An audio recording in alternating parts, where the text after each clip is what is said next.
we're going to be analyzing Jesus today in this discussion. John chapter 2, verse 23. It says, now while he was in Jerusalem at the Passover festival, many people saw the signs that he was performing and believed in his name. That's John 2:23. Now, while he was in Jerusalem at the Passover festival, many people saw the signs or miracles that he was performing and believed in his name. And then John 10, verses 24 through 25 say this. The Jews who were gathered around him saying, how long will he keep us in suspense? If you are the Messiah, tell us plainly. And Jesus answered, I did tell you, but you did not believe. The works or the miracles I do in my Father's name testify about me. John 10, verses 24 and 25. And so as we analyze Jesus, there's going to be some things we're going to talk about through scripture. I'm going to give you many more scriptural references. So if you don't have a pencil and pen, make sure you get your pencil and pen ready, because I'm going to give you several biblical references today as we're analyzing Jesus. For those who may not have been here before, we've been talking about evidence inside of scripture for Christ, evidence outside of scripture for Christ. So historical evidence that is outside of the Bible, evidence inside of the Bible. And now we're going to do some things that analyze Jesus specifically in that second conversation. First conversation, physical evidence in physics that proves creation over evolution. And then we're going to transition to a discussion about analyzing Jesus Christ. In the video that I've given everybody to watch on evidence in physics that supports an intelligent designer or God over the cosmic accident of evolution and or the Big Bang Theory. A couple of things that they brought up about one was gravity, and the other one was the cosmological constant, and then this whole notion of trying to explain this fine-tuned universe away is the whole idea of there being multiple universes out there that just over the course of eons of time, just spitting out universes with different dials, and just by some random chance, we got to this universe with all of the settings that it needed to have to sustain life.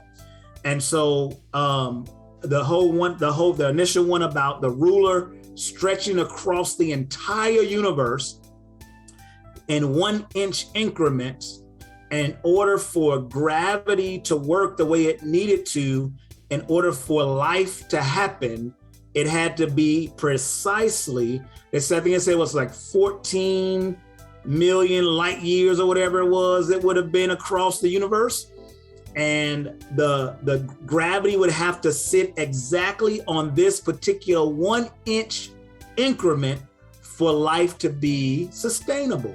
Move it an inch in either direction and life is impossible. So Lee Strobel, who those of you who all know the story that I've told, who was an atheist, who went on this last ditch effort to disprove the existence of God and found him in science. He thought through science that God didn't exist. If evolution is true, then God's out of a job. Decided through some circumstances that were going on in his life and in his marriage that he was going to disprove the existence of God once and for all, and yet found him. And these are the things that he was coming across that changed his mind. That the absolute certainty and the fine tuning that the world would have to, the universe would have to be on in order for life to exist, for atoms to exist, for planets to exist, for stars to exist, all of the things that are needed for life to even exist, that it requires such an incredible fine tuning, and there's no way to explain this incredible fine-tuned universe through a cosmic Big Bang. And I always ask the question, all of us have seen explosions in our lifetimes. Either some may have seen them in person, others have seen them on television or in some other setting. Show me an explosion that created something orderly, and I'll stop talking. I have never seen an explosion, something that explodes, that creates order. It always destroys. It never puts together. And so when dealing with the cosmological constant, the constant expansion of the universe, having to expand at a set rate in order for life to exist, in order for all of these things to be in place, it expands at the exact rate that it needs to. Expands too slowly, it doesn't work. Expands too fast, it doesn't work. It expands at the precise amount in order for it to work. And so going back, so physicists who are looking at this evidence is saying that this evidence shows that it has to be something intelligent outside of the bounds of space and time that has fine-tuned the universe to this degree within the concepts of what we understand in physics, that there's no way to explain this through evolution or through Big Bang or through any of these other entities of explanation that we've heard over the years. And so that's why he talked about the whole multiple universe theory as the last ditch effort of individuals to say, well, this is why this universe works, because there's some universe generator out there that's just spitting out these universes with different settings, and just by some cosmic chance, we got to this one. And so again, these evidences in the physical or in the scientific realm, each are beginning to, in its own way, continue to make these points, if you will, for why creation or an intelligent designer, we call him God, that is this force outside of time and space that has put all of this together. And so we'll continue to play these each week, different pieces each week. We've talked about archaeological evidence in the past, and we've talked about some other biological evidence in the past, and we'll just continue to play different clips. I encourage you to continue to watch the video if you haven't, but this gives us that space. And so before I transition into analyzing Christ, I do want to ask a question.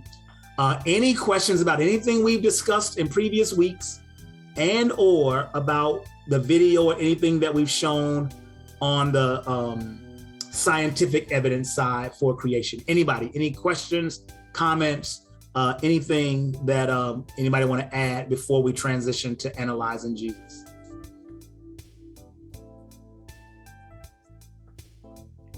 One of the things, one of the terms that we keep hearing week after week is exactness and preciseness, and it definitely lines up with the word and the perfect and the perfectness. So even though they're not specifically stating those that terminology, they're not definitely stating Scripture, it lines up with Scripture in the perfect and exactness of God. No, good point. Very good point. Allow me to make this point, particularly for all of us who've been around. There was a time, and I remember in Georgia when this was going on, it was probably around the late 90s, early 2000s. There was a discussion in Georgia and in some other school systems where they wanted to teach, and you can look this up, intelligent design as a competing theory alongside evolution in schools. They didn't want to get rid of the evolutionary discussion in schools, but there was a push to add into school books a discussion called intelligent design. And if you look back and you read some stories on this, about 20-some-year-old stories about this, what you'll see is some information out there that said that the church was trying to push Genesis into the classroom. That because of separation of church and state, we should not be talking about the Bible in school. And so intelligent design, the fight against it was a fight against the church. And as I started studying this and learning more and more about this, what I found out is that it was not the church pushing this. It was members of the scientific community pushing it based on the evidence that they were finding in science.